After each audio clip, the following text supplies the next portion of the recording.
আসসালামু আলাইকুম সবাইকে। আজকে আমরা Google Ad নিয়ে কথা বলবো। তো Google Ad আসলে কি জিনিস? Google Ad হচ্ছে Google এর যে প্ল্যাটফর্ম আছে বা Google এর যে সার্চ ইঞ্জিন বা Google এর যত প্ল্যাটফর্ম আছে আমরা যদি বলি তো সেই জায়গাগুলোতে যে অ্যাড শো করানো হয় সেটাকে Google Ad বলা হয়। এবং ওই অ্যাডগুলো Google সার্চে আমরা দেখি, YouTube এ দেখি, Gmail এ দেখি অথবা Google এর যত ধরনের পার্টনার আছে সেই সব জায়গাতে আমরা অ্যাডগুলোতে দেখি। আচ্ছা, তার মানে এইটা হচ্ছে Google হচ্ছে একটা কি করে যে অ্যাড দেওয়ার একটা যে সিস্টেম তৈরি করেছে যেখানে বিজনেস যারা করে বা যারা বিজনেস আছে তারা হচ্ছে যে বিভিন্ন রকমের অ্যাড দিতে পারে। এটাকে Google অ্যাড বলা হয়। আচ্ছা, এবং এই জায়গাতে আমরা যেটা করি মানে Google অ্যাডটা ব্যবহার করি হচ্ছে আমাদের ওয়েবসাইটে ট্রাফিক বাড়ানোর জন্য বা লিড বা সেল জেনারেট করার জন্য, আমাদের ব্র্যান্ড অ্যাওয়ারনেস বাড়ানোর জন্য আমরা অ্যাডকে ব্যবহার করি। এখন Google অ্যাড আমরা কিভাবে রান করব? Google অ্যাড রান করানোর জন্য আমাদের যেটা করতে হয় প্রথমে আমাদের Google Ads এর ক্যাম্পেইন টাইপটা সিলেক্ট করতে হয়। মানে অ্যাডস ক্যাম্পেইন টাইপ আরকি। যেমন ক্যাম্পেইন টাইপ বেশ কয়েক রকমের হয়। তো এর মধ্যে সার্চ অ্যাড আছে। সার্চ অ্যাড হচ্ছে যে এটা কোথায় অ্যাপিয়ার হয় বা কোথায় দেখা যায় Google সার্চ রেজাল্টে। লিস্ট ফর হচ্ছে লিড জেনারেশন এবং সেলসের জন্য। ডিসপ্লে অ্যাডটা কোথায় দেখানো হয়? মানে কোথায় অ্যাপিয়ার হয় এটা? ওয়েবসাইট এবং অ্যাপসে। এটা ভালো হচ্ছে ব্র্যান্ড অ্যাওয়ারনেসের জন্য। শপিং অ্যাড হচ্ছে Google শপিং যেটা মানে অ্যাপিয়ার হয় Google শপিংয়ে। ই-কমার্স সেলস বাড়ানোর জন্য ভালো। ইউটিউব অ্যাড হচ্ছে ইউটিউব ভিডিওতে। ভিডিও মার্কেটিংয়ের জন্য বেস্ট এটা। আর অ্যাপ অ্যাড হচ্ছে Google Play, YouTube search YouTube বা সার্চে আরকি অ্যাপ অ্যাড দেখানো হয় মোবাইল অ্যাপ প্রমোশনের জন্য। এই অ্যাপ অ্যাডস ভালো। তো তাহলে প্রথমে আমরা যখন এই যে অ্যাড ক্যাম্পেইন টাইপটা জানবো যে আচ্ছা ঠিক আছে আমার এই ধরনের ক্যাম্পেইন আমি রান করতে চাই, দেন আমরা কি নেক্সট স্টেপে যাবো যে আমাদের Google Ads অ্যাকাউন্ট সেটআপের দিকে যাবো।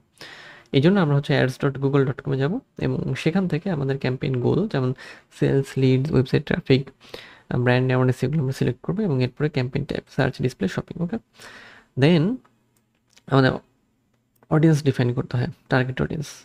আমাদের অডিয়েন্স আসলে কারা কারা আমাদের অ্যাড দেখবে।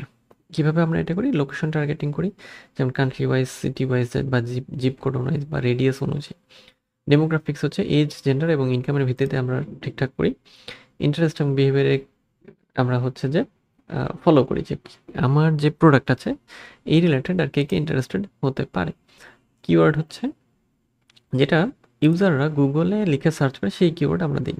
ওকে, এরপর রিমার্কেটিং। রিমার্কেটিং বলতে যারা আমার ওয়েবসাইটে এসেছে এটা হচ্ছে যে যখন আমরা একবার অ্যাড রান করবো দেন আমরা এই কাজটা করতে পারি।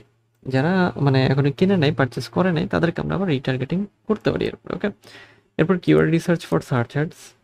আমরা কি করি? সার্চ অ্যাডের জন্য কিওয়ার্ড রিসার্চ করি। আচ্ছা, এই জন্য হচ্ছে যে মানে কিওয়ার্ড আসলে আমাদের বের করতে হয় যে কোন কিওয়ার্ড দিয়ে আমরা যদি মানে আমরা অ্যাড রান করলে ভালো রেজাল্ট আসবে। গুগল কিওয়ার্ড প্ল্যানার ব্যবহার করি, এটা হচ্ছে ফ্রি। এছাড়া আরও অনেক টুল আছে, তবে বেটার হচ্ছে এটাই ব্যবহার করা ভালো। ব্রড কিওয়ার্ডস ব্যবহার করি আমরা, এক্সাক্ট ম্যাচ কিওয়ার্ড এবং লং টেল কিওয়ার্ড, এগুলো আমরা ব্যবহার করি। এবং দেন এই জিনিসগুলো যখন হয়ে যায় এরপরে হচ্ছে যে কনভার্টিং অ্যাড কপি লিখতে হয়। এবং অ্যাড কপি বলতে যে আমরা আসলে কী টেক্সট ওখানে দেখাবো বা কী মানুষের সামনে যাবে আর কি। এখানে কিওয়ার্ড দিয়ে আমরা অ্যাড টাইটেলে বেনিফিট এবং ইউনিক সেলিং পয়েন্ট লিখি, একটা সিটিয়ে দিই। এরকম টাইপের অ্যাড এক্সটেনশন হতে পারে, যেটা যে জায়গাতে প্রয়োজন সেটা আমরা দিই। ওকে, আচ্ছা, এরপরে হচ্ছে বাজেট সেট করতে হয় এবং বিডিং স্ট্র্যাটেজি ঠিকঠাক করতে হয় আমাদের। আচ্ছা, বাজেটের ক্ষেত্রে আমরা যেটা করি যে আমরা আসলে কত বাজেট রাখবো আর বিডিং স্ট্র্যাটেজির মধ্যে এটা হচ্ছে বেশ কয়েক ধরনের বিডিং স্ট্র্যাটেজি আছে, যেমন সিপিসি বা কস্ট পার ক্লিক। আমরা পে করি যখন ইউজাররা ক্লিক করবে, এবং সিপিএম কস্ট পার 1000 ইমপ্রেশন মানে অ্যাড ভিউর উপরে আমরা তখন পে করি। মানে হচ্ছে যে 1000 ইমপ্রেশনে আমরা কত পে করব। আচ্ছা, পে ফর মানে অ্যাড ভিউয়ের যখন হবে, তারপরে কস্ট পার অ্যাকুইজিশন মানে হচ্ছে পে ফর কনভারসেশনস মানে সরি কনভার্সন মানে হচ্ছে সেলস এবং লিড কি পরিমাণ আসলো তার উপরে আমরা যখন বিডিংটা হচ্ছে সেট করি। মানে বিডিং যে হ্যাঁ ঠিক আছে, যদি প্রত্যেক ক্লিকের জন্য আমরা $1 করে দেই বা $1.5 করে দেই, সেক্ষেত্রে মানে ম্যাক্সিমাম বিড হতে পারে কত? মনে করি যে $1.5। ওকে, এরপরে হচ্ছে লঞ্চ করি আমরা এবং আমাদের অ্যাডকে মনিটর করি, লঞ্চ অ্যান্ড মনিটর। তার মানে আমরা কি করবো, এরপরে লঞ্চ করে ফেললে কি হবে যে আমরা মনিটর করতে পারবো যে আচ্ছা ঠিক আছে আমাদের সিটের কেমন আসছে, সিপিসি কেমন, কনভার্সন রেট কেমন, রিটার্ন অন অ্যাড স্পেন্ডটা কেমন, মানে অ্যাড থেকে প্রফিট কেমন আসছে। ওকে, আচ্ছা, এবং নেক্সট হচ্ছে অপটিমাইজ করতে হয়, অপটিমাইজ অ্যান্ড স্কেল।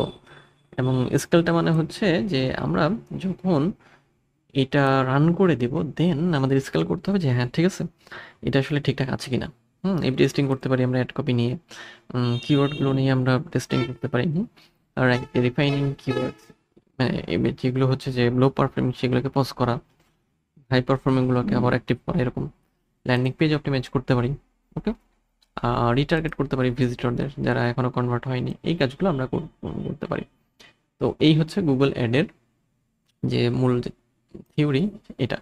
সো নেক্সটে আমরা হচ্ছে যে প্র্যাকটিক্যাল দেখব, সেই জায়গাতে আমরা হচ্ছে যে গুগল অ্যাকাউন্টে গিয়ে, মানে গুগল অ্যাডস অ্যাকাউন্টে গিয়ে আমরা হচ্ছে অ্যাড ক্রিয়েট করব।